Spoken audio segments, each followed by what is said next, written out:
les nouvelles de l'Union européenne.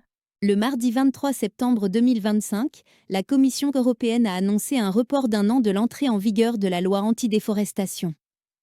Le retard est justifié par l'absence de systèmes informatiques de traçabilité opérationnelle. Le jeudi 25 septembre 2025, la Commission européenne a confirmé la préparation d'une première sanction contre Google au titre du Digital Market Act. Le montant exact de l'amende n'a pas encore été communiqué. Ce même jour, la Moldavie a organisé des élections parlementaires pour désigner les 101 membres de son assemblée.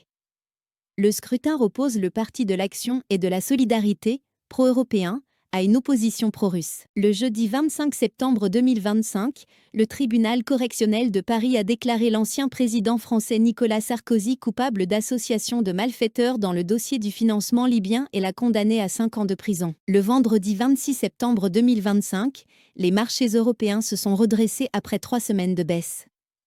L'indice Stoxx 600 a progressé de 0,3%, soutenu par le secteur financier et industriel. Ce même jour à Bruxelles, les ministres de la Défense de l'Union européenne ont convenu d'accélérer la création d'un mur anti-drone à la frontière orientale.